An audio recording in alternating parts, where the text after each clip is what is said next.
Welcome back to the morning show here on Arise News. Joining us now is Okpe with stories trending around the world.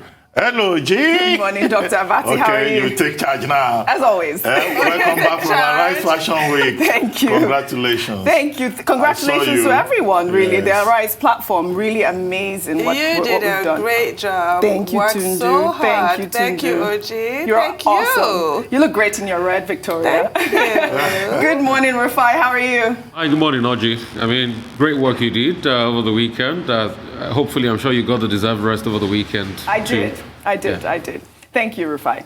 Well, good morning to you, viewers. We begin What's Trending with the biggest event on the African continent, Arise Fashion Week. Well, over the weekend, 30 designers under the age of 30 were given the opportunity to showcase their brand to a global audience on the Arise Fashion Week platform.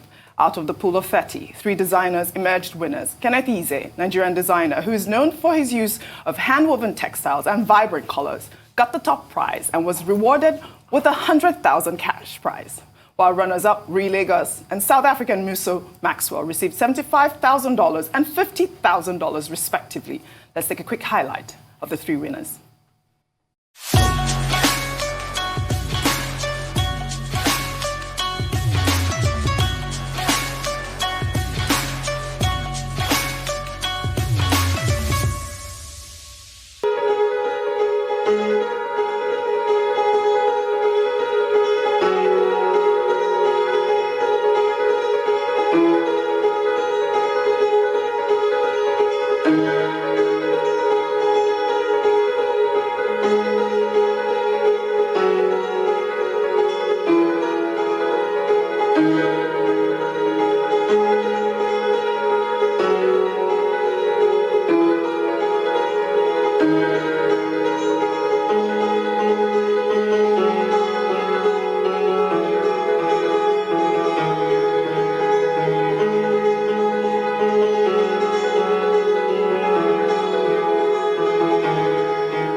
Baby girl, you find yourself, girl, you make my head red, anytime you know they close to me, yeah.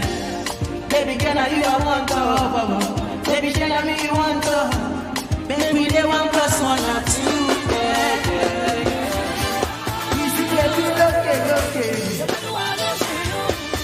Oh, walewa, Lagos today, I like that tomorrow.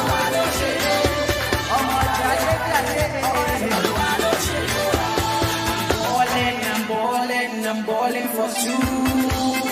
Let nobody do me bad or intrude. Yeah, I'm balling for 2. Let nobody do me bad. Y'all make some noise for Naomi. Massive bad producer. You already know. We on every show.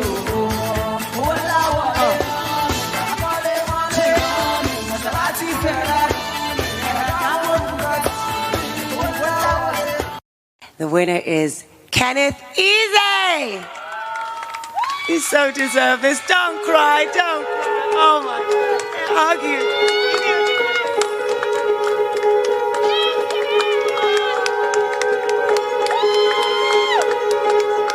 Congratulations, you so deserve it. Here.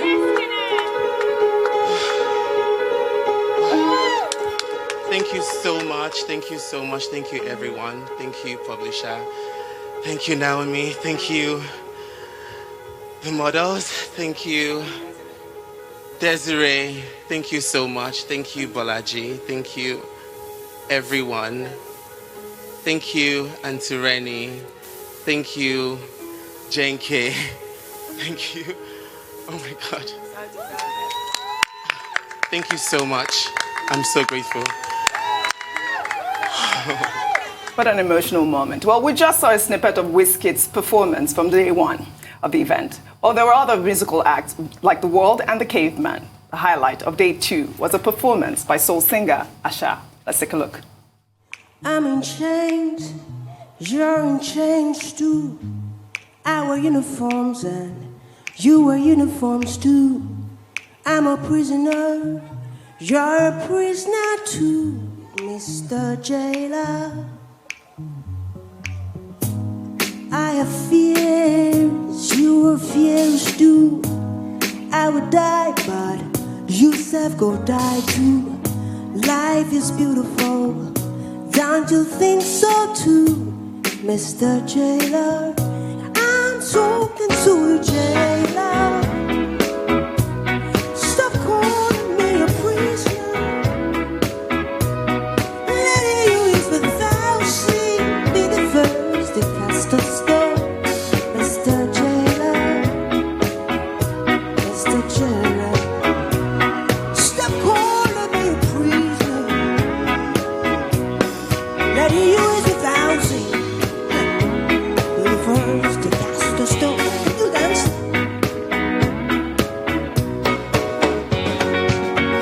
I hear my baby say, I wanna be president.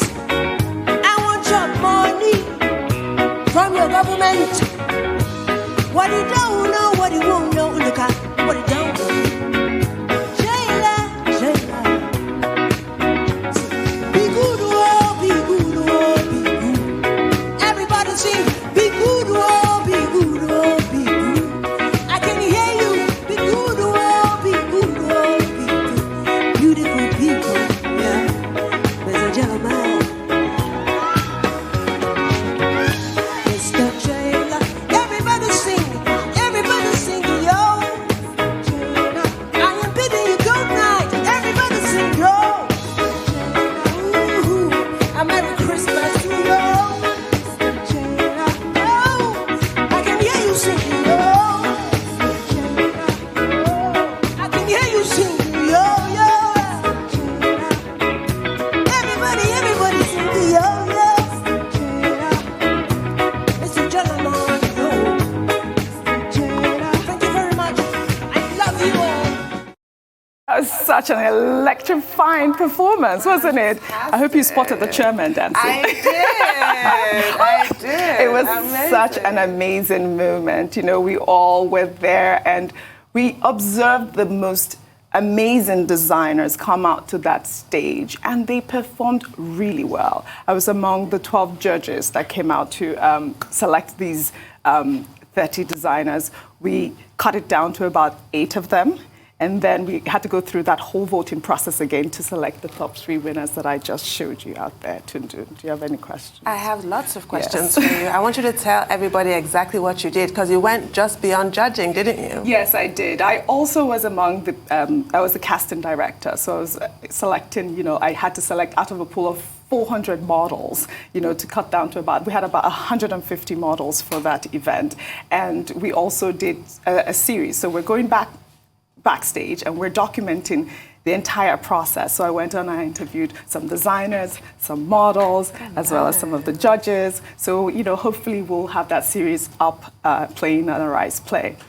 Fantastic, Yes. Oji. You did a great job. Thank you. Very Thank you. well done. Thank you. Dr. Abati. Well, over to you. congratulations once again, Oji. I mean, Asha is one of my favorite artists. But look at what I missed because of COVID-19. It's so unfair. I mean, such an electrifying It's so combination unfair. Asking me of the other music day. and fashion. You know, COVID-19, be not proud. As they say in Nigerian English, it won't be well with COVID-19. Yes. Thank God vaccine is here. Yes. And we'll get our normal lives back. And next year, we'll be able to attend physically and be part of this great experience. But I was going to ask you, I mean, I noticed that models usually, they don't smile. Is that a part of your trade, that models must look serious? You know, back in the 80s, we used to smile and would walk. I'm like I wasn't born then. But back in the 80s, models were allowed to do, a nice walk, and they're allowed to flirt with the audience, and they're allowed to smile. If you see pictures of a man in those days, you'd see her smiling with her Yves Saint Laurent look. But nowadays, you have to just be serious. And our walk is very different now. We walk really straight down the catwalk in a, sort of a soldier the way you're carrying on, I will ask you to demonstrate it. You have done that too. I would love a demo. But I still have my old traditional walk. You'd see Naomi. She's very, very electrifying when she's on the catwalk. I mean, I think she does. No, that's the she best has walk. her signature Hands walk. down. So, but high fashion models are supposed to walk straight and with no smile, really. Yes. Just to really display the clothes, I guess. You're just a coat hanger. Yeah, it's That's not really your all you are. personality. Yeah, so I that guess people will so. focus more on the garment as opposed to, your face. And I just have to say about Kenneth Ize, because you mentioned Yves Saint Laurent, he's up as a finalist. He Yes. made it to the final 6 of the Woolmark Yes. Awards for next year. Yes, you're and absolutely it was right. at that awards, Yves Saint Laurent didn't win it, but that is where Christian Dior found Yves Saint Laurent. Absolutely. And the first winner was some obscure guy nobody's ever heard of called Karl Lagerfeld. So the fact that he is a right. finalist, I'm so proud of that guy. And he's You're so right. humble. He is when very he won humble. it, he was so moved. Yes. It wasn't like, oh yeah, I expected this. Yes, I interviewed him So for a brief humble. moment, and he talked about the fact that he wasn't expecting to win because the whole all of the designers there were kind of new in a way, but he has experience. He's shown on Paris Fashion Week. He also won the LVMH prize, so he wasn't expecting to win this time. But I mean, his collection is so well detailed, and especially the use of his fabric. When I asked him what he was going to do with the $100,000, he talked about the fact that he wants to open a factory in Ilorin, where he is from, and also, to open a studio space. So it is very difficult, and I must congratulate Nduka Obaigbena for this brilliant vision of his, getting 30 designers at this point, because the most important thing for a designer to conquer is capital. And if you're able to get that capital at ab initio of your,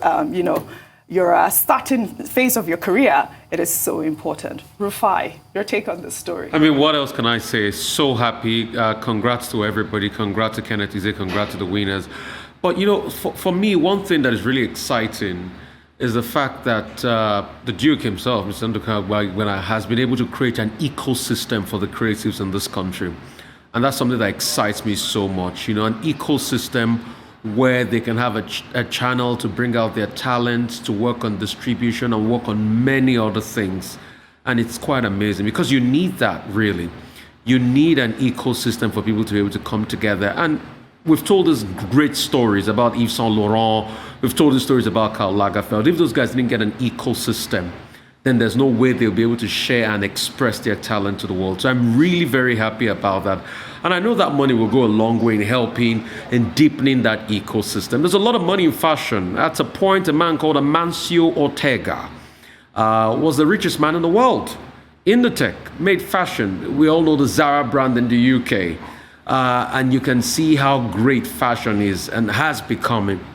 And it's a very important part of expression and life itself. So you can actually be the world richest man from being in the fashion industry. It's possible. But we need to create more viable ecosystems. And I was really very happy that the CBN governor was there to grace the occasion. And he talked about this, creating ecosystems one step at a time for people in fashion to be able to express their talent. And he also talked about grants and monies given to them for these people to be able to express what they have. And that's what I'm really excited about. Maybe with all of this is going to deepen that conversation about the textile factories coming down full swing in this country. Because I want to see what all this fashion designers will do with our local lace material.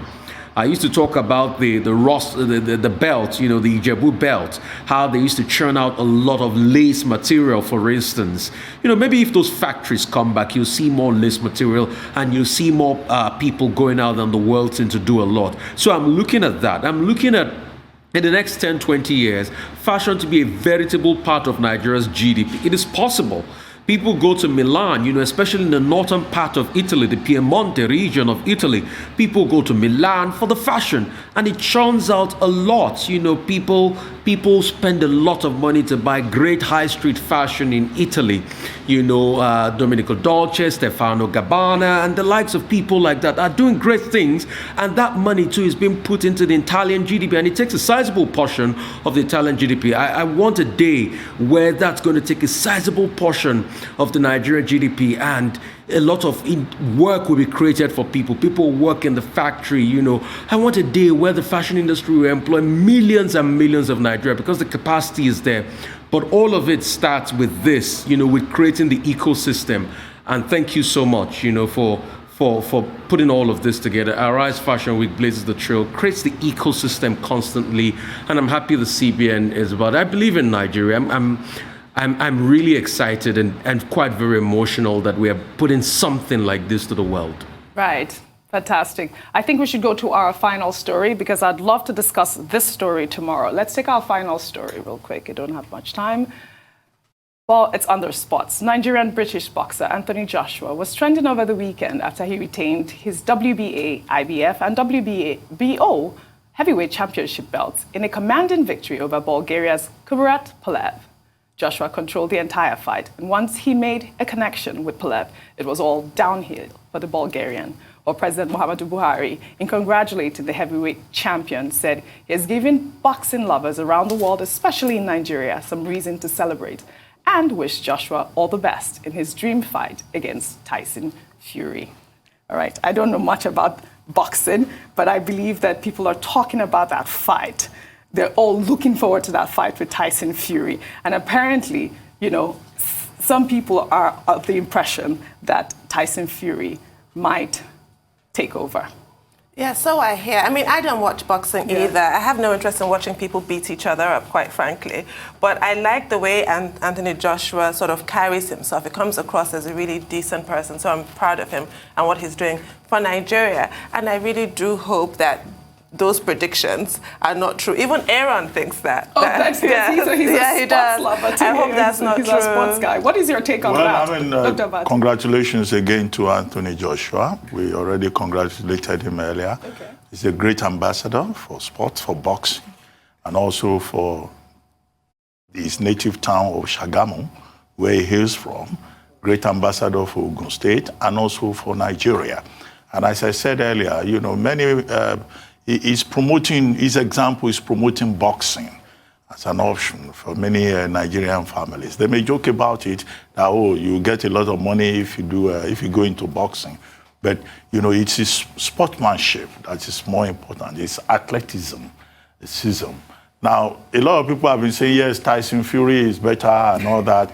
And that when that match, that all-British encounter takes place in 2021. But I keep saying that, look, you can't be too sure that Tyson Fury will beat him because people tend to take it for granted. He's a man of great grace, a great athlete, and we're very proud that he's Nigerian and that he's also very proud of his Nigerian heritage.